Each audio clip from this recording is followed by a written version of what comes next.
Dear everyone, मैं सुनीता सिंह स्वागत करती हूँ आप सभी का एयर केमिस्ट्री क्लासेज में। और आज अपने क्लास में हम लोग करेंगे chapter 2 structure of atom, class 11 chemistry से एक्सरसाइजेस 2.16 से स्टार्ट करते हुए चलेंगे 20 तक। ठीक है, ये वीडियो नंबर 4 है। जो नए बच्चे हैं वो जान लीजिए ये वीडियो नंबर 4 है। इससे पहले 3 वीडियोज आ चुके हैं जिसपे मैंने आपको 2.1 से स्टार्ट करके 2.5 तक पहले वीडियो में पढ़ाया है, 2.6 से स्टार्ट करते हुए 2.10 तक सेकेंड वीडियो में पढ़ाया है, और 2.11 से स्टार्ट करते हुए 2.15 तक आपको वीडियो नंबर 3 में पढ़ा रखा है। ठीक है, समझ गए आप लोग। जो नए बच्चे हैं उनके लिए ये मैंने कह दिया कि आप लोग चाहे तो इसका प्लेलिस्ट भी बना दिया है मैंने, वहाँ से देख लें।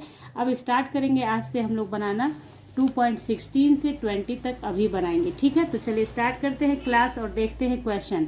तो यहाँ पे आप लोगों को स्टार्टिंग में एक बात बता दूं बच्चों की वीडियो थोड़ी लंबी इसलिए हो जा रही है क्योंकि न्यूमेरिकल प्रॉब्लम है। टोटल अभी तक जितना भी मैंने बताया है आप लोगों को सारा आप लोगों ने देखा होगा न्यूमेरिकल है। प्रॉब्लम में कैलकुलेशन करना होता है, आपको स्टेप सिखाने होते हैं कि ये स्टेप ऐसे आ जा रहा है, ऐसे हो रहा है, ये ऐसे कीजिए वैसे कीजिए। दैट्स वाई थोड़ी सी वीडियो लंबी लंबी हो जा रही है।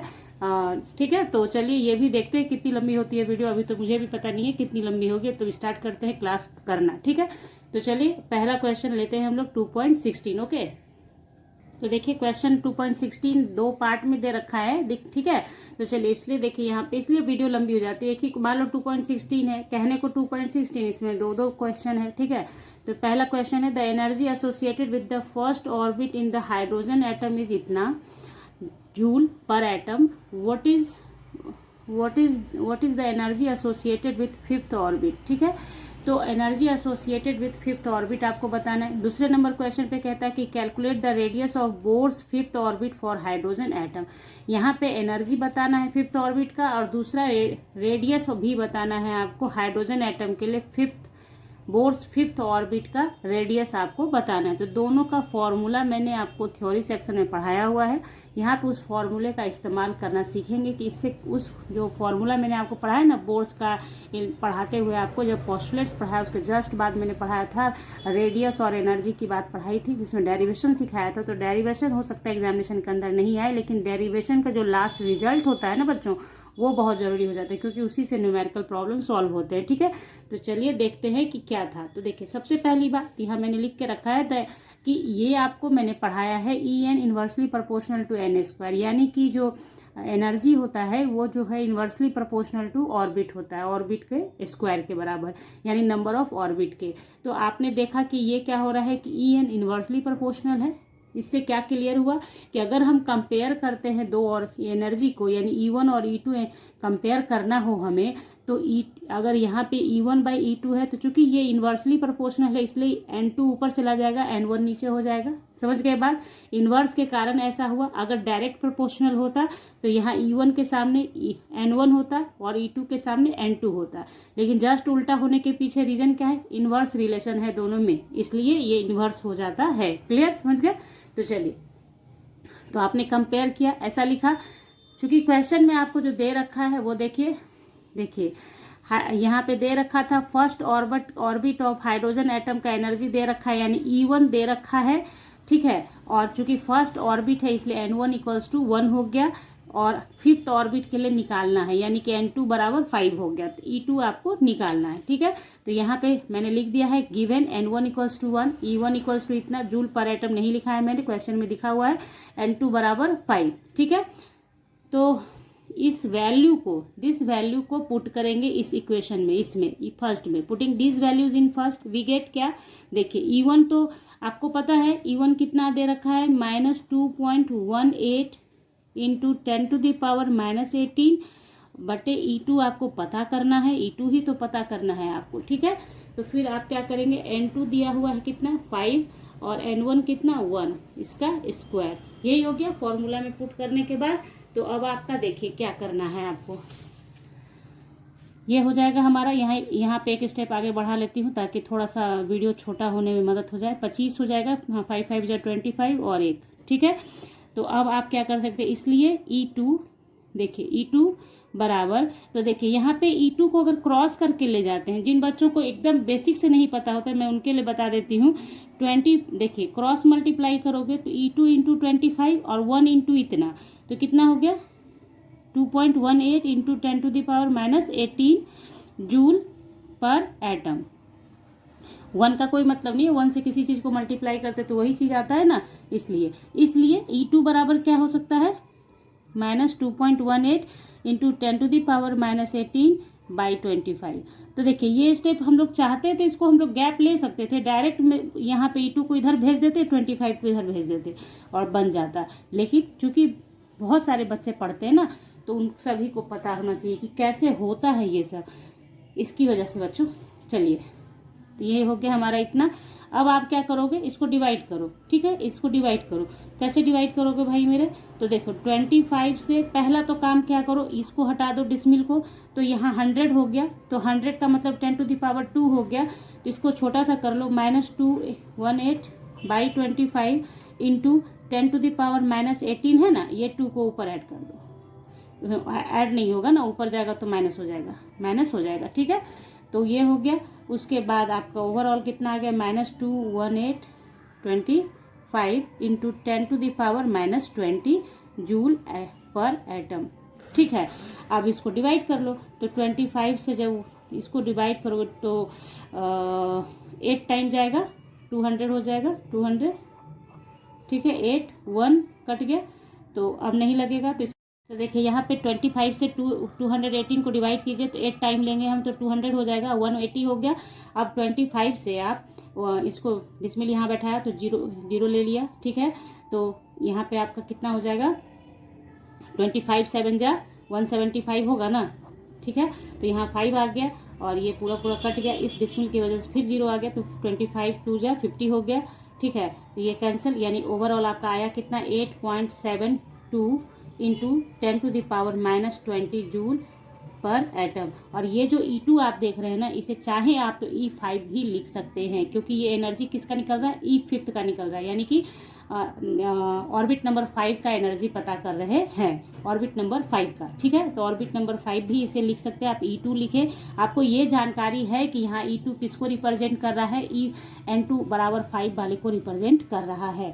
तो देखिए यहाँ पे पहले का आंसर हो गया, यानी कि एनर्जी आप ऐसे लिख लो ना, energy of fifth orbit equals to 8.72 into 10⁻⁻20 joule. कहीं पे अगर रह जाता है बच्चों कि जैसे पर एटम यहाँ पे लिखा था ना मैंने, यहाँ नहीं लिखा था, ऐसा नहीं सोचेगा कि गलत हो गया, हो जाता है समटाइम, ठीक है। तो वो आप मैनेज कर सकते हैं आप बच्चे, यहाँ पर एटम लिखा है मैंने, तो यहाँ भी पर एटम ही होगा, ठीक है। तो ये क्वेश्चन नंबर 2.16 का पहला हो गया। क्वेश्चन नंबर 2.16 का सेकंड नंबर सॉल्व करेंगे, जो कि देखिए क्वेश्चन क्या कहता है, देखिए पर ये बहुत आसान है बनाना। Calculate the radius of Bohr's fifth orbit for hydrogen atom, तो ये बहुत आसान है। देखिए for hydrogen atom Rn equals to इतना होता है आपका, है ना। तो इसको आप लोग इसको अंडरलाइन इसको ये करके लिखिएगा और याद कर लीजिएगा, मैंने आपको पढ़ा रखा है ये कैसे आता है। जब आप Rn का निकालते हैं, यानी कि रेडियस ऑफ nth ऑर्बिट निकालते हैं पूरे रूल के अकॉर्डिंग, तो लास्ट में जो वैल्यू आता है उसमें जब सारा वैल्यू आप पुट कर देते हैं फॉर हाइड्रोजन एटम, तो यही वैल्यू निकल कर आता है। तो आपको बस इसी को ध्यान में रखना है कि किस हाइड्रोजन एटम के लिए, यानी बोर्स का जो मॉडल है ना, वो काम ही करता है वैसे एटम या वैसे आयन के लिए जिसके पास मात्र एक इलेक्ट्रॉन हो, जस्ट लाइक हाइड्रोजन एटम, तो इसलिए सबका सिमिलर ही आता है। तो यहाँ पे हाइड्रोजन एटम के लिए 0.529 इंटू n² हो जाएगा। सिर्फ यहाँ पे n का मसला है कि n क्या है, नंबर ऑफ ऑर्बिट है, तो ऑर्बिट जैसा देगा वैसा आप निकाल सकते हैं, ये फिक्स है। ये जो देख रहे हैं ना 0.529 ये कांस्टेंट है, तो 0.529 आपने लिखा। रेडियस आपको फिफ्थ ऑर्बिट का पता करना है, तो यहाँ पे 5 का स्क्वायर एंगस्ट्रॉम आप लिखेंगे, तो ये हो गया 0.529 इंटू 25 एंगस्ट्रॉम। अब आप इसको मल्टीप्लाई कर लें, जो भी एंगस्ट्रॉम आएगा वो आपका आंसर हो जाएगा। अब यहाँ पे बहुत सारे ऐसे भी बच्चे होंगे जो कि अपना आंसर मैच कराएंगे, तो मैंने भी आप लोग के लिए वो आंसर देखा है ताकि मैं आपको बता सकूँ पूरा। यहाँ पे एंगस्ट्रॉम में भी आंसर लिखोगे बिल्कुल सही होगा, कोई नहीं काट सकता है उसको, ठीक है। लेकिन अगर आपको आंसर मैच कराना है नैनोमीटर में, तो उसके लिए पहले तो इसको मल्टीप्लाई करना होगा। तो पहले आप देखिए 0.529 को 25 से मल्टीप्लाई कर लीजिए, तो हो जाएगा आपका 9 5 जा 45, 5 हैंड में 4, 5 2 जा 10, 4 14 हैंड में 1, 5 5 जा 25 1 26, 9 2 जा 18 हैंड में 1, 2 2 जा 4 1 5, 5 2 जा 10, तो 10 हो गया, उसको ऐड कर लीजिए। ये क्यों बता रही हूँ सो देखिएगा। 5 हो गया, 8 4 12 हो गया, 5 6 5 11, 1 12, 2 1 3 और 1। तो देख लीजिए यहाँ पे पूरे पूरे इस ये में डिसमिल कितने अंक के बाद है, 3 अंक के बाद ही है, सिर्फ इसी के पास है, इसके पास तो डिसमिल है नहीं। तो आपका जो रिजल्ट है उसमें आप 3 अंक के बाद डिसमिल बैठा दीजिए, ठीक है। पीछे से काउंट करते हुए 3 अंक के बाद डिसमिल बैठा दीजिए, रूल ये है। तो आपका 13.225 एंगस्ट्रॉम आ गया, ठीक है। अगर आपको इसको चेंज करना है तो सबसे पहली बात तो आपको पता होना चाहिए कि एंगस्ट्रॉम में वैल्यू क्या होता है। तो उसका वैल्यू जान लीजिए, 10⁻⁻10 मीटर आप लिख सकते हैं। 1 एंगस्ट्रॉम बराबर 10⁻⁻10 मीटर होता है। लिख के रख लीजिए इस बात को, ठीक है। ऐसे लिख लीजिए 1 एंगस्ट्रॉम बराबर 10⁻⁻10 मीटर। मीटर में ये हो गया, और यहाँ पे अगर -8 दिया है तो वो सेंटीमीटर हो जाता है, ठीक है। ये मीटर लिखा गया है, ओके। तो चलिए अब आप क्या करेंगे, यहाँ भी आंसर कंप्लीट हो गया, लेकिन अभी भी थोड़ा सा ये 13 है। होना कैसे स्टैंडर्ड फॉर्म में कि 1 के बाद डिसमिल होता, तो 1 के बाद डिसमिल बैठा दीजिए। और आपको मैंने नंबर ऑफ टाइम्स हर एक वीडियोज में बता रखा है कि जब इधर शिफ्ट कराओगे तो यहाँ क्या हो जाएगा, 10⁻⁻9 मीटर। जब यहाँ डिसमिल शिफ्ट होगा तो यहाँ पावर आपका क्या हो जाएगा, घट जाएगा, ठीक है। तो आप क्या करेंगे, तो ये 1.325 इंटू, याद करो 10⁻⁻9 को नैनोमीटर कहते हैं, तो हम लोग डायरेक्ट इसको NM लिख सकते हैं। अब इसको नैनो लिख दिया, ये मीटर तो ऑलरेडी था ही, तो नैनोमीटर हो गया। 1 नैनोमीटर बराबर 1 नैनो बराबर की तरफ 10⁻⁻9 होता है, इसलिए ऐसा हो गया। तो यहाँ पे कंप्लीट हो गया 2.16।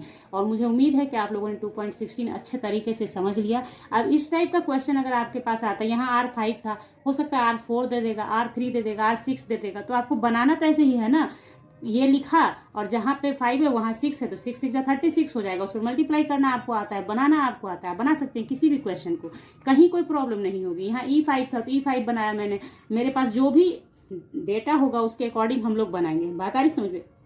कहने का मतलब यही है बच्चों की, पर्पस इतना बताने का सिर्फ इतना कि कोई भी क्वेश्चन आए, जैसे ये तो NCERT बुक का क्वेश्चन है, होपफुली ये क्वेश्चन आ ही जाए, बट अगर कुछ चेंज लाकर भी CBSE देती है ना, तो आप एबल हैं उसको बनाने के लिए। ये अपने दिल को समझाइए, अपने दिमाग को समझाइए कि आपने ऐसा क्वेश्चन बनाया है। ऐसा क्वेश्चन किसी भी तरीके से पूछेगा, डिसमिल डाल के पूछेगा, फ्रैक्शन में पूछेगा, कुछ भी पूछेगा, आप हर हाल में बना सकते हैं। तो यहाँ पे कंप्लीट हुआ 2.16। अब बढ़ते हैं 2.17 पे। चलिए अब बनाते हैं 2.17। देखिए क्वेश्चन है आपके सामने, ठीक है। क्वेश्चन लिखा है क्या, calculate the wave number, wavelength नहीं, वेव नंबर, मैं अक्सर वेवलेंथ पढ़ देती हूँ। Wave number for the longest wavelength transition in the Balmer series of atomic hydrogen. Balmer series favourite है NCERT बुक का, ज़्यादातर क्वेश्चन बाल्मर सीरीज से ही होते हैं, और आपके CBSE एग्जामिनेशन के अंदर भी बाल्मर सीरीज के क्वेश्चन आते हैं। तो इसको ध्यान में रखेंगे हम लोग बाल्मर सीरीज को। तो बाल्मर सीरीज मैंने आपको पढ़ाया है, फिर बता रही हूँ कि बाल्मर सीरीज का खासियत यही होता है कि इसका जो इनिशियल होता है ना, N इनिशियल, वो फिक्स होता है कि वो 2 ही पर आएगा। कहीं से भी इलेक्ट्रॉन जंप करेगा तो 2 तक आना है उसको, कहीं से भी 2 तक। अगर 2 तक आ रहा है, इसका पहचान है कि वो बाल्मर सीरीज ही है। बात समझ में आ गई आपके? अब हम लोग इसी पे काम करेंगे। तो बाल्मर सीरीज चूंकि 2 फिक्स है, मतलब इनिशियल फिक्स है, अब फाइनल कहाँ से आएगा, क्या होगा, कैसे होगा, ये हम लोग अब क्वेश्चन में देखेंगे, ठीक है। तो चलिए स्टार्ट करते हैं। तो यहाँ देखिए, for Balmer series wave number equals to इतना होता है, फॉर्मूला है ये N इनिशियल और N फाइनल है। समटाइम आपको कहीं कहीं पे N1 N2 भी मिलेगा, तो वहाँ पे भी ये बात आपको अंडरस्टूड होता है कि N1 जो है वो इनिशियल है, और N2 जो है जहाँ से जंप करके आएगा उसके बारे में वो इन्फॉर्मेशन होता है। तो यहाँ पे इनिशियल और फाइनल मैंने लिखा है, ठीक है, क्योंकि इससे आसानी होगी आपको समझने में। अगर किसी ने 1 और 2 भी लिख के पढ़ाया है आपको तो गलत नहीं है। आपने कहीं भी किसी और वीडियोस में अगर पढ़ रखा है कि 1 2 है तो भी सही है, इनिशियल फाइनल है तो भी सही है। मैं भी 1 2 लिख के कभी कभी पढ़ाती हूँ आपको। जैसा जैसा समझाने में जिस बात से आसानी होती है उसका इस्तेमाल किया जाता है, बस इतना ही सर है फंडा बच्चों। तो चलिए यहाँ पे क्या है, ये चीज़ हो गया आपको, ये मैंने लिख दिया फॉर्मूला। RH मैंने पहले पिछले वीडियो में भी पढ़ाया था आपको, इसलिए यहाँ पे बहुत डिस्कस नहीं करेंगे। RH जो है रेडबर्ग कांस्टेंट है, जिसका वैल्यू इतना दिया हुआ है, और इनिशियल आपको पता है कि बाल्मर सीरीज है मेरा तो 2 ही होगा। फाइनल पे काम करना है हम लोगों को, फाइनल का पता लगाना है, क्योंकि यही फाइनल बोलेगा कि वेव नंबर लिस्ट कब होगा और कैसे होगा। तो एक चीज़ और जान लीजिए, वेव नंबर जो होता है वो 1/λ, मतलब इन्वर्सली प्रोपोर्शनल होता है, यानी कि लैम्डा अगर ज़्यादा होगा तो वेव नंबर कम होगा, यानी कि वेव नंबर अगर ज़्यादा होगा तो लैम्डा कम होगा। अब इतना जो बोला है मैंने उसका रीज़न क्या है कि अगर हमें क्या है, मेरा क्वेश्चन देखिए, फिर से एक बार क्वेश्चन देख लीजिए, क्वेश्चन देखने से बहुत क्लियर हो जाता है बच्चों। देखिए यहाँ पे क्या दिया मेरा कि for the wave number for the longest wavelength transition in the Balmer series. तो लॉन्गेस्ट वेवलेंथ के लिए जब वेवलेंथ लॉन्गेस्ट होगा तो वेव नंबर क्या होगा, लिस्ट हो जाएगा ना। वेवलेंथ अगर लॉन्गेस्ट होगा तो वेव नंबर छोटा हो जाएगा, क्योंकि दोनों का रिलेशन उल्टा है। दोनों का रिलेशन क्या है, उल्टा। अगर ये ज़्यादा तो ये कम होगा। तो हम लोगों को लॉन्गेस्ट वेवलेंथ के लिए काम करना है, तो हमें किस तरह का वैल्यू चाहिए, वेव नंबर का लिस्ट वैल्यू चाहिए। अगर इसका वैल्यू कम होगा तो ऑब्वियस है कि लॉन्गेस्ट वेवलेंथ हो जाएगा। ठीक है, ये एक चीज़ आपने समझ लिया। अब देखिए आगे, अब देखिए फॉर लीस्ट वेव नंबर और मैक्सिमम वेवलेंथ, यानी अगर मतलब लीस्ट वेव नंबर और मैक्सिमम वेवलेंथ के लिए NF जो होना चाहिए वो मस्ट भी 3 फॉर बाल्मर सीरीज होगा, क्योंकि N इनिशियल तो फिक्स है, फाइनल क्या होना चाहिए, 3 होना चाहिए। तभी आपका वेवलेंथ क्या होगा, लॉन्गेस्ट वेवलेंथ होगा, यानी वेव नंबर छोटा होगा, वेव नंबर छोटा होगा, वेव नंबर लिस्ट होगा। तो यहाँ पे आप इस वैल्यू को पुट करेंगे और बना लेंगे 1.097 इंटू 10⁻7 पर मीटर। यहाँ पे आपका 2 स्क्वायर माइनस 1/3 का स्क्वायर आ गया। उसके सॉल्व करते जाइए फटाक से, वीडियो को आप रोक के खुद से सॉल्व कर लीजिए। ठीक है, पर मीटर यहाँ पे मेरा आ जाएगा 1/4 माइनस 1/9। अब देखिए 9 और 4 का एलसीएम लेंगे तो 36 हो जाएगा, और 4 से 36 तो 9 यहाँ पे माइनस, और 9 4 जा 36 तो यहाँ 4 हो गया। ठीक है, और ये जो है वैल्यू लिख दीजिए 1097 इंटू 10⁻7 पर मीटर। अब तो आप समझ ही गए कैसे करना है, बस 1.097 इंटू 10⁻7 पर मीटर, और ये इंटू 9 में से 4 गया 5/36। अब इसको आप सॉल्व कर सकते हैं, खुद से भी बना सकते हैं, कोई दिक्कत नहीं है। 5 से इसको मल्टीप्लाई कीजिए, 36 से डिवाइड कर दीजिए, आंसर आ जाएगा। तो यहाँ देखिए ये जो पर मीटर देख रहे हैं, ये जो यूनिट है ना, ये वेव नंबर का ही यूनिट है। वेव नंबर के लिए ही पर मीटर होता है, क्योंकि वेव नंबर क्या होता है, ये 1/λ होता है ना, 1/λ, तो लैम्डा का मीटर होता है, तो पर मीटर हो जाता है यूनिट इसका। ठीक है, तो इसको अब आप मल्टीप्लाई कर लेंगे तो कितना आ जाएगा, देखिए 5 7 जा 35, हैंड में 3, 9 5 जा 45, और 3 48, हैंड में 4, 9 5 0 जब 0 हो जाएगा तो 4 हो जाएगा, और 5 1 जा 5 डिसमिल बैठ गया आपका, इंटू 10⁻7 पर मीटर डिवाइडेड बाई 36। अब 36 से इसको डिवाइड करना है आपको। ठीक है, तो अब आप इसको डिवाइड तो कर ही सकते हो ना, 36 से डिवाइड ऐसे कर लो। ठीक है, देख लो 5485। अब आपको एक थोड़ा सा तरीका सिखा देती हूँ। ठीक है ना, देखिए यहाँ पे डिसमिल है, डिसमिल तो ओबियस है कि 36 से अगर लेते हैं हम लोग तो 1 टाइम ही जाएगा, 2 बार करेंगे तो 72 हो जाएगा, 36 दूनी 72 होता है ना, तो एक ही टाइम जाएगा। तो चूंकि ये आपने देखा कि 54 यूज होगा, 36 यहाँ लिखोगे ना तो 54 यूज हो जाएगा, इसलिए यहाँ डिसमिल बैठा देना पहले। मैंने हमेशा आपको बताया है कि जब भी डिसमिल वाला अंक लिया जा रहा हो तो डिसमिल बैठा दीजिए ऊपर भी। तो यहाँ भी तो पहले ही छक्के में लग गया यहाँ पे कि 36। ठीक है, तो 36 आ गया, तो यहाँ पे 36 लेने के लिए हमें 54 लेना पड़ा, इसलिए यहाँ पे डिसमिल बैठ गया। क्लियर, चलिए यहाँ पे हो गया इतना, तो 14 में से 8 जाएगा, 8 होगा, सॉरी 14 में से 6 जाएगा, 8 बचेगा। उसके बाद यहाँ पे बच गया आपका 4 में से 3 गया 1, और अब 18 हो गया, तो ये 8 यहाँ से उतरेगा। अब 36 से इसको कैसे लगाइएगा, सोचिए कितने से जाएगा, 36 18 तो ज़्यादा हो जाएगा, 5 ही से लगाइए, है ना।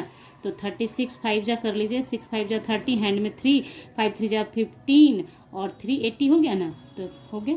समझ रहे हैं कैसे कैसे हो रहा है, 8 हो गया, ये कैंसिल, यहाँ से 5 ले लीजिए। अब 2 टाइम्स लगा दिए, 36 दूनी 72। ठीक है, तो 5 में से 2 गया 3, और 8 में से 7 गया 1। ठीक है, तो यहाँ एक 13 आ गया, तो इसी डिसमिल की वजह से 1 0 तो आ ही जाएगा यहाँ पे। अब आप सोच लो कि आपको कितने बारी में जाएगा। हाँ, तो इसको देखिए, 4 तिहाई 12, 6 चक 24 होता है, 4 तिहाई 12 2 14। हाँ, तो 4 से लगाइए, 36 4, तो 6 चक 24 के 4, हाथ में 2, 4 3 12 और 2 14। हाँ ठीक है ना, तो यहाँ पे हमारा कितना हो गया, कितने से लगाया भैया, 4 से। अब मैं काटूंगी नहीं यहाँ पे, यहीं पे इतना ही मेरा काम हो जाएगा, 1524 इंटू 10⁻7 पर मीटर। अभी भी रुक जाओ मेरे भैया, ख़त्म नहीं हुआ है। तो यहाँ पे देख लो, ये जो है ना ऐसे, तो ये सही नहीं है, ये एक को आगे लाना है, इस एक को इधर, इसको इधर शिफ्ट कराना है। तो 1.524 इंटू, जब आपने इसको इधर शिफ्ट कराया तो इसका मतलब है पावर यहाँ पे क्या हो जाएगा आपका, ठीक है, इसके ऊपर पावर घट जाएगा, तो 10⁻6 पर मीटर। ये आपका डिज़ायर है, यही आपका आंसर हो गया। ये क्या हो गया, वेव नंबर आ गया आपका। मेन इसमें कॉन्सेप्ट का बात था, कॉन्सेप्ट आपको समझना था, क्वेश्चन तो आप बना ही लोगे, ये ऐसा ही मैंने पहले भी बताया था पिछले क्लास में भी, ठीक है। तो यहाँ पे कंप्लीट होता है 2.17। अब आगे बढ़ते हैं 2.18 पे। कि यहाँ पे 2.18 देख लीजिए। क्वेश्चन थोड़ा बड़ा लगेगा आपको देखने में, लेकिन ये बहुत आसान है बनाना, बहुत आसानी से आप बना लेंगे। फिर सिर्फ समझिएगा कि करना कैसे कैसे काम है। What is the energy in joules. पहला तो काम हो गया कि इन जूल आपको बताना है। Required to shift the electron of hydrogen atom from the first Bohr orbit to the fifth orbit, fifth Bohr orbit. यानी ये क्लियर कर दिया कि N1 बराबर 1 से शिफ्ट कराना है कहाँ, N2 बराबर 5 में। ये चीज आपको क्लियर करके दे दिया क्वेश्चन ने, कि कहा कि पहले ऑर्बिट से आपको शिफ्ट कराना है इलेक्ट्रॉन को फिफ्थ ऑर्बिट में। Clear. And what is the wavelength of the light emitted when the electron returns to the ground state. तो कितना जो आपका जो है कि मतलब आपने पहले क्या किया, इलेक्ट्रॉन को जंप कराया, शिफ्ट कराया और फर्स्ट ऑर्बिट से फिफ्थ ऑर्बिट में। तो आपसे कह रहा है कि what is the wavelength of light emitted when electron returns to ground state. जब आप जानते हैं कि हायर एनर्जी लेवल से ग्राउंड स्टेट में आता है ना, तो एनर्जी इमिट होता है। ये आपको पढ़ाया गया है थ्योरी सेक्शन में। जब देखिए, जब अपर से लोअर की ओर आएगा तो ऑब्वियस है कि एनर्जी रिलीज करेगा, तो इमिशन होता है। लेकिन जब लोअर से अपर की ओर जाता है, लोअर से ग्राउंड स्टेट से ऊपर जाता है, तो ग्राउंड स्टेट से ऊपर जाने के लिए एनर्जी चाहिए, हमें एनर्जी चाहिए। तो एनर्जी चाहिए, तो यहाँ पे जब ग्राउंड से ऊपर जाता है तो एब्जॉर्प्शन होता है, ठीक है, समझ गए। और जब ऊपर से नीचे की ओर आएगा, यानी हायर एनर्जी से लोअर एनर्जी की ओर आएगा, तो एनर्जी इमिट होगा। तो यही पूछ रहा है कि जब फिफ्थ ऑर्बिट से फिर ग्राउंड स्टेट में आता है, तो जो लाइट इमिट होता है ना, उसका वेवलेंथ बताइए। कॉन्सेप्ट आया समझ में आपके, कि पहले आपने एनर्जी दिया, उसे फर्स्ट से फिफ्थ में जंप कराया, अब वो आपको यहाँ पे ये एनर्जी का काम हो गया, आपने एनर्जी बता देना। उसके बाद आपको बताना है कि wavelength of emitted light when वो ग्राउंड स्टेट में रिटर्न बैक होता है, तो the ground state electron energy is इतना। ग्राउंड स्टेट में जो इलेक्ट्रॉन है उसका एनर्जी आपको दे रखा है इतना अर्ग। तो अर्ग दिया है तो उसको जूल में कन्वर्ट करना होगा, क्योंकि आंसर हमको जूल में बताना है, ठीक है। तो 1 जूल बराबर 10⁻7 अर्ग होता है, याद करके दिमाग में रखिए। 1 जूल बराबर 10⁻7 अर्ग, ठीक है। बनाए क्वेश्चन, समझ गए आप कॉन्सेप्ट। बनाते हैं क्वेश्चन को। तो देखिए, यहाँ जो ये एनर्जी दे रखा है ना, ग्राउंड स्टेट इलेक्ट्रॉन एनर्जी, तो यहीं से स्टार्ट कीजिए अपना काम करना। तो देखिए मैंने लिखा है यहाँ पे द एनर्जी, ये 2.18 है, ठीक है। The energy of electron En equals to इतना अर्ग। तो अर्ग को जूल में बदल लीजिए यहीं पे, इसलिए क्योंकि ज़रूरत है हम लोगों को जूल का ही।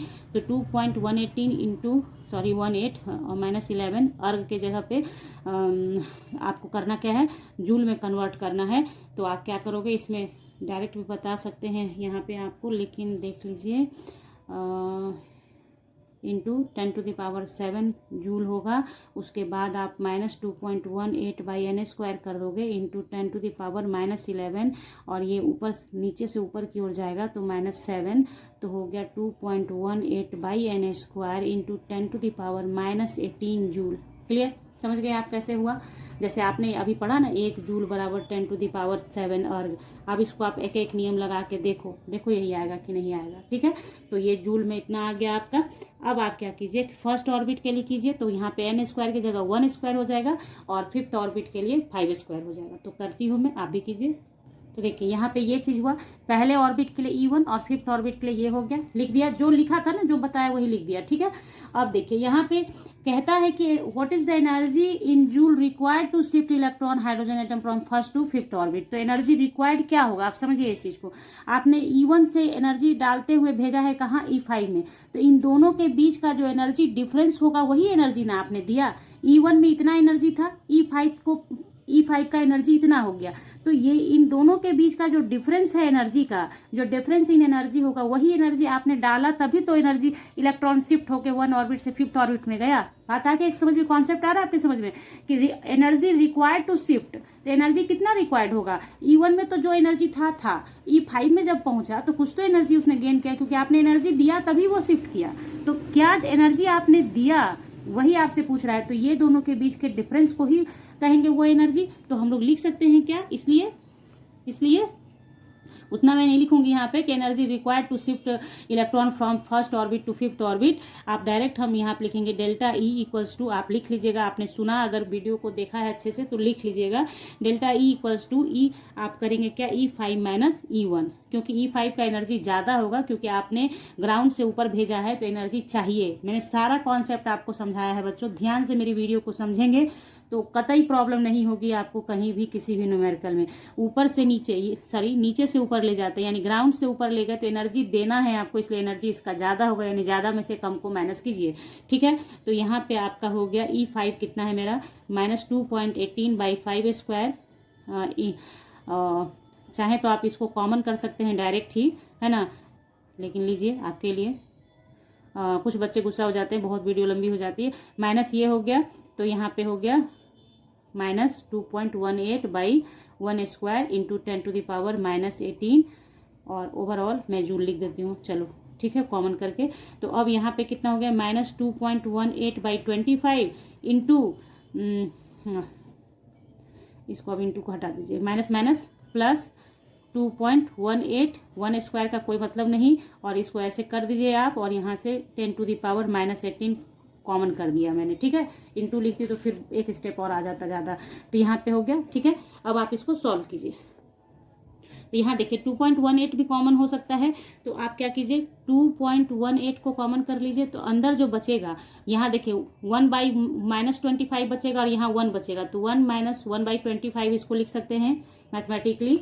ठीक है, ये कॉमन कर लिया, प्लस वाले को आगे कर दिया, इसको इधर लेके चले आए। ठीक है, कॉमन करने के बाद क्या बचेगा, ये दोनों निकल गया, तो यहाँ बचेगा -1/25, यहाँ बचेगा 1, है ना, तो 1 को यहाँ लिख दिया, इसको माइनस करके ऐसे लिख दिया, और इंटू 10⁻⁻18 जूल। क्लियर, अब देखिए 2.18 इंटू, अब ये हो गया 25 से मल्टीप्लाई किया, 1 माइनस कर दिया, 25 इंटू 10⁻⁻18 जूल। अब यहाँ पे फिर मैं आपसे कहूँगी कि इसको अब आप मल्टीप्लाई खुद से करो बच्चों, आप सीख गए हो आप लोग, इसको मल्टीप्लाई कर लो। नहीं वैसा होता है तो आपने अभी जो जस्ट पढ़ा ना, कैलकुलेशन बनाने का अपना स्टाइल होता है, अपना तरीका होता है। अभी जस्ट मैंने आपको पढ़ाया था पीछे, जो एक क्वेश्चन बताया था, उसमें 25 से मैंने डिवाइड किया था 2.18 को। ठीक है, तो मैं उसी से काम चला लूँगी अपना। तो देखिए 25 से 2.18 को मैंने डिवाइड किया था, तो आया था क्या, आपको दिखाती हूँ। देखो यहाँ 25 से मैंने 218 को जब डिवाइड किया था तो कितना आया था, 8.72। बस इसी का काम करेंगे हम। तो देखिए इसको इससे डिवाइड किया तो मेरा कितना आ जाएगा, देखिए इसको यहाँ से हटा दिया था तो 100 हो गया था, तो 8.72 मल्टीप्लाइड बाई 24 इंटू 10⁻⁻18, ये ऊपर गया -2 जूल, 8.72 इंटू 24 इंटू 10⁻⁻20 जूल। ठीक है, अब आप इसको इससे मल्टीप्लाई कर दो, अब तो कर सकते हो भैया, इतना कर लो और आंसर बता देना मुझे भी। ठीक है, तो इतना, हाँ, इंटू 10⁻⁻20 जूल तो रहेगा ही रहेगा। अब इसको तो कर सकते हो, 8.72 करना, 24 कर देना मेरे प्यारे प्यारे बच्चों, बना लेना। ठीक है, तो ये हो गया आपका काम एक। अभी दूसरा काम बाकी है। देखिए इसमें दूसरा क्वेश्चन क्या था कि वेवलेंथ बताना था, वेवलेंथ। तो जब आपने एनर्जी डिफरेंस निकाल लिया तो वेवलेंथ भी आप निकाल लेंगे, किस फॉर्मूले से, तो ये देखिए फॉर्मूला है delta E equals to H nu, यानी hc/λ। ठीक है, अब आपका काम शुरू हो गया, लैम्डा यहाँ ले आओ, और hc/ΔE हो गया हमारा। तो h हमारा प्लांक्स कांस्टेंट है 6.626 into 10⁻⁻34 joule second into 3 into 10⁸ metre per second divided by ये, अरे बाबा ये जो आएगा आपका, मैं यहाँ लिख देती हूँ ऐसे 8.72 इंटू 24 इंटू 10⁻⁻20 जूल। तो जूल से जूल को काट दीजिए, सेकंड से पर सेकंड कट गया और मीटर बच गया आपके पास। तो अब इसको आप मल्टीप्लाई कर लो, इसको आपने मल्टीप्लाई कर लिया होगा तो आ ही गया होगा, नहीं आया होगा तो देखिए मैं कैसे इजीली बना लूँगी। अब इसको फटाक से देखना, ये जो है ना ऐसा ऐसा लिखा ना, तो 3 से कट जाएगा ना 24, 3 8 जा 24, है ना, 8 आया। अब देखो कि 8 से क्या डिवाइड होता है, ये देख लो एक बारी।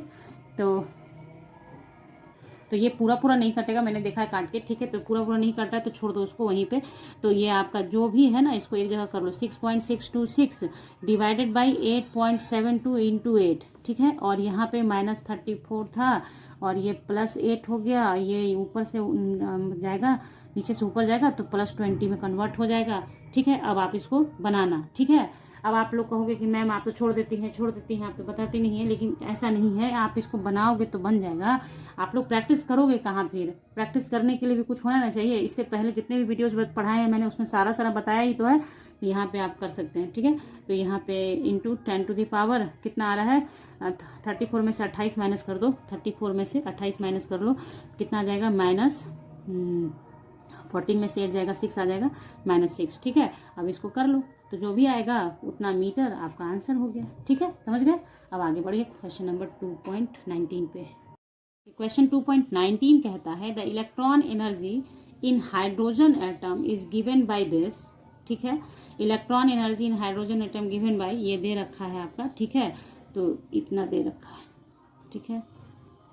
Calculate the energy required to remove an electron completely from n बराबर 2 orbit, completely from the n बराबर 2 ऑर्बिट, ठीक है। What is the longest wavelength of light in centimetre that can be use to cause the this transition. अब आपको longest wavelength बताना है, अभी just आपने पढ़ा है, आपने बनाया है, खाली इसका थोड़ा सा तरीका में अंतर आएगा, क्या आएगा सो देखिएगा। Wavelength of light in centimetre that can be use to cause this transition, okay. तो देखिए सबसे पहली बात यहाँ पे एक चीज क्या कहा कि required to remove an electron completely from n2, ठीक है, n2 से कंप्लीटली निकालना है। लेकिन दूसरे किसी ऑर्बिट के बारे में जानकारी नहीं दी गई है कि n2 से निकाल के कहाँ भेजना है, n5 में भेजना है, n6 में भेजना है, कहाँ भेजना है। तो इसका मतलब ये हो गया कि ये इन्फिनाइट नंबर वाला बात हो गया कि कहीं भी भेजना है आपको, ठीक है। तो बस अब बनाने के लिए शुरू करते हैं। तो देखिए गिवन दे रखा है, जो आपको दिखाया क्वेश्चन में वो दे रखा है।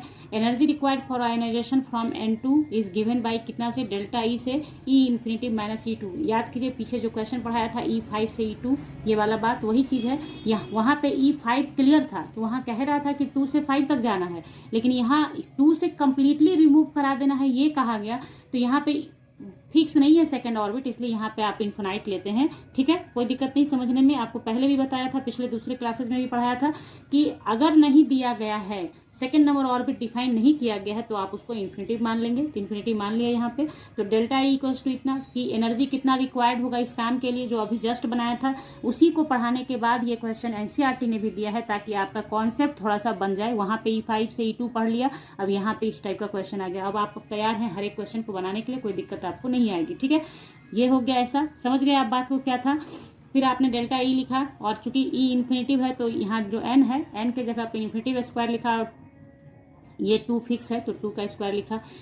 पिछले क्लास में पढ़ाया था 1 इन्फिनिटिव बराबर 0 होता है, तो ये तो 0 हो गया, ये माइनस माइनस प्लस होके इतना आ गया आपके सामने, ठीक है। उसके बाद 4 से इसको डिवाइड किया है, 4 5 जा 20, चूंकि ले लिया डिसमिल वाला अंक, इसलिए डिसमिल पहले पड़ गया। 4 5 जा 20, 4 4 जा 16, 4 5 जा 20, इतना आ गया। अब इसको इधर शिफ्ट कराया है, तो आपको बताया कि ऊपर इसको शिफ्ट कराइएगा तो इसका पावर क्या होगा, घट जाएगा। तो घट जाएगा तो यहाँ पे -18 था ऑलरेडी, तो -1 हुआ तो -19 हो गया, घट गया तो -19 हो गया, समझ गए। घट ही रहा है, खाली दिखता है कि बढ़ गया, ठीक है। तो -18 हो गया। ये अगर प्लस रहता और -1 होता तो ये 17 हो जाता। समझ में आ रही बात, यह -18 था इसलिए ऐसा हो गया, ठीक है। तो इतना जूल हो गया। अभी जस्ट आपने पढ़ा लैम्डा बराबर hc/डेल्टा ई होता है, जहाँ लैम्डा है लॉन्गेस्ट वेवलेंथ काउजिंग ट्रांजिशन।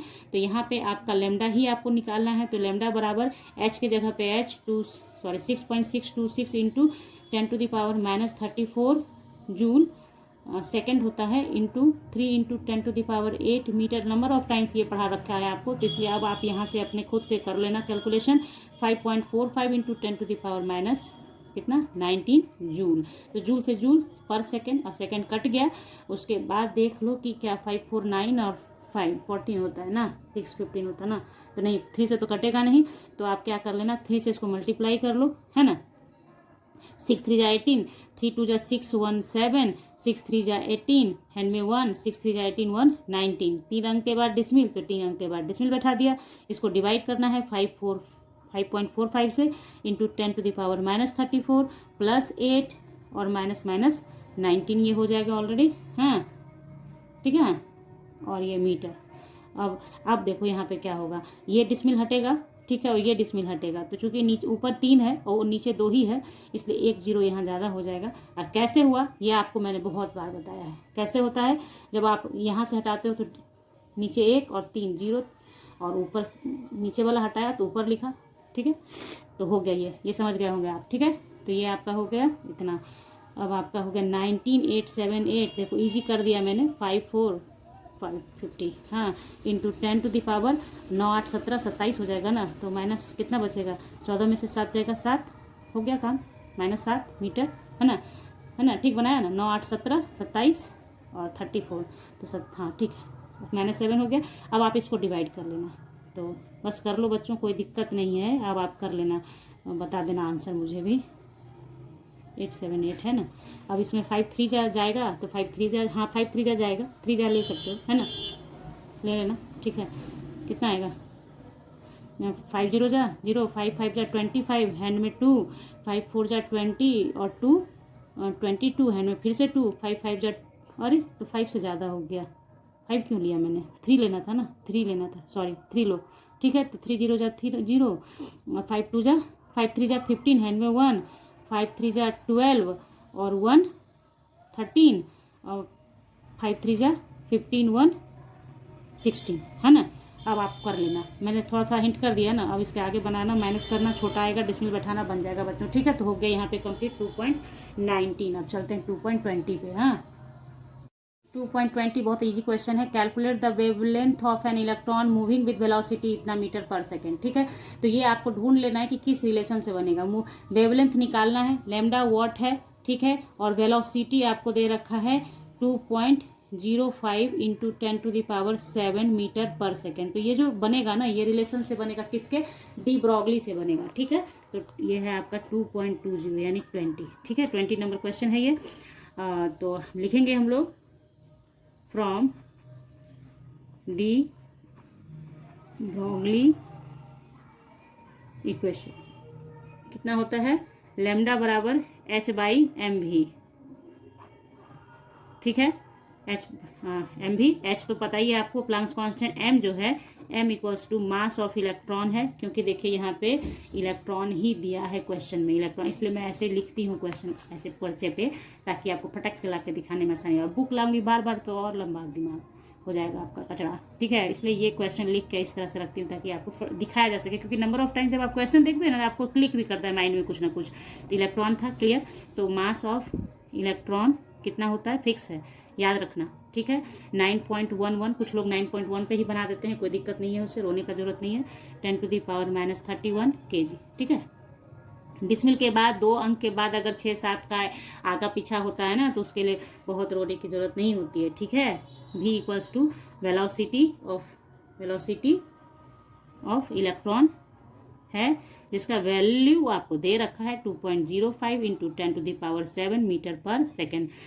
और प्लांक्स कांस्टेंट पता ही है हम लोगों को, लैम्डा पता कर लेना है हम लोगों को, लैम्डा ही तो पता करना है, ठीक है। तो h हो गया 6.626 इंटू 10⁻⁻34 जूल सेकेंड। m आपका 9.11 इंटू 10⁻⁻31 kg, ठीक है। और वेलोसिटी 2.05 मीटर, अरे मल्टीप्लाई भी है, इंटू 10⁻7 मीटर पर सेकेंड, ठीक है। अब यहाँ पे आप पिछले एक्सरसाइजेज वाले वीडियो में, सॉरी एक्सरसाइज नहीं, एग्जाम्पल वाले वीडियो में जाओगे तो आपको दिख जाएगा कि जूल के लिए हम लोग क्या लिखते हैं, ठीक है। तो जूल के लिए जो लिखते हैं वो लिखते हैं यहाँ पे 6.626 इंटू 10⁻⁻34 kg मीटर स्क्वायर पर सेकेंड।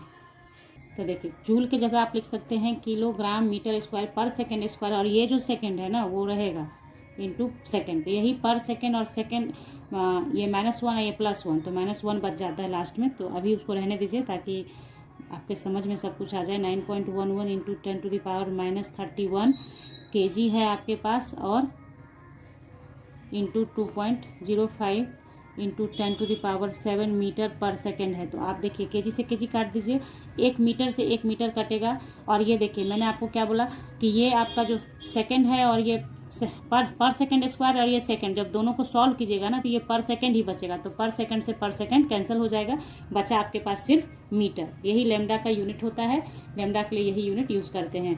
तो 6.626 डिवाइडेड बाई 9.11 इंटू 2.05 इंटू 10⁻−34। ये सारा लोग ऊपर जाएगा तो ये माइनस माइनस प्लस 31 और ये -7, ठीक है, और मीटर। अब ये कैसे हो रहा है आप समझ रहे हैं, ये 10 का ऊपर जाता है तो ये माइनस होता है पावर, तो चूंकि ये ऑलरेडी माइनस है तो माइनस माइनस प्लस हो गया, और ये चूंकि माइनस में नहीं था इसलिए माइनस में रह गया। तो आपका कैसे हो जाएगा ये, इसको सॉल्व कर लोगे तो 10⁻, आप देखिए 7 4 11 हो जाएगा 41, और 41 में से 31 को माइनस करेंगे तो -41 में से 31 तो 10 बचेगा, है ना, ठीक है। 7 4 11 और 3 1 4 11 31, ठीक है, हाँ ठीक है। ये तो हमारा हो गया इतना मीटर। अब इसको करेंगे हम लोग, तो देखिए ऐसा कीजिए 9.11 को 2.05 से मल्टीप्लाई कर दीजिए तो 5 5 9 5 जा 45 0 0 0 2 2 9 2 जा 18 5 5 5 2 7 4 2 6 8 1। तो ओवरऑल डिसमिल 2 अंक 2 अंक, तो 2 2 4 अंक के बाद तो 18.6755, और यहाँ है 6.62, अरे यार 6.626, ठीक है, इतना हो गया। हाँ अब आप इसको क्या करेंगे, चाहे तो इसको एक 5 को गायब कर सकते हैं और डिसमिल हटा सकते हैं, ठीक है। ऐसे ऐसे करोगे डिसमिल हटेगा, ऐसा हटा तो एक, चूंकि एक अंक यहाँ ज़्यादा, यहाँ एक 0 बढ़ा देना, ठीक है, हो गया 6 6। प्रोसेस जैसे सिखाया है वैसे करोगे तो आ जाएगा, ठीक है। 66260 डिवाइडेड बाई 18.755 इंटू 10⁻−10 मीटर। हाँ आप डिवाइड करो इसको इससे, कोई अब आपको दिक्कत नहीं होगी। 18.755 66260। अब कर लो डिवाइड, क्या दिक्कत है, नहीं कर सकते हो, कर सकते हो खुद से। 18 का टेबल आता है ना, तो इसको कीजिए और यहाँ पे काइंडली अपना आंसर सेंड कीजिए कमेंट सेक्शन में। जो भी आता है आप अपना आंसर बताने के लिए आज़ाद हैं, आप बता सकते हैं और बताना भी ज़रूरी है, ठीक है। तो यहाँ पे 2.20 हो गया, है ना। अब आपको वीडियो अच्छी लगी हो, बस वीडियो समझ में आई हो, पढ़ाई समझ में आई हो तो लाइक करना है, अपने दोस्तों के साथ शेयर करना है, और अपनी मैम को बहुत सारे कमेंट करके मोटिवेट करना है ताकि वो फटाफट से जल्दी जल्दी से वीडियो बनाए और आपको वीडियो प्रोवाइड कर सके। तो यहाँ पे एक चीज़ और लिख लीजिए आप लोग मेरे प्यारे बच्चों, 1 जूल बराबर किलोग्राम मीटर स्क्वायर पर सेकेंड स्क्वायर होता है। ये सब आपके लिए एकदम मंत्र है, याद रहना चाहिए। भूल गए तो पत्ता गुल हो जाएगा, दिक्कत हो जाएगी, ठीक है। तो यहाँ पे ये हो गया कंप्लीट। तो मिलेंगे आपसे अब नेक्स्ट वीडियो के साथ नेक्स्ट क्लास में। तब तक सब्सक्राइब करके रखिए चैनल को विथ बेल आइकन, ताकि जैसे ही वीडियोज अपलोड हो आपके पास नोटिफिकेशन पहुंचे और आप फटाक से उसे देख सकेंगे। तो मिलते हैं आपसे नेक्स्ट क्लास में नेक्स्ट वीडियो के साथ। तब तक bye, thank you, take care, have a nice day बच्चों। और कोई क्वेरी हो बच्चों तो आप कमेंट सेक्शन में डालो, पोस्ट में डालो, कम्युनिटी टैब है उसमें डालो कि हाँ मैम ये प्रॉब्लम है, ये चैप्टर्स का वीडियो चाहिए, तो वो मेरे तक पहुँचेगा और मैं आपके लिए वो प्रोवाइड करूँगी। चलिए मिलते हैं नेक्स्ट क्लास में।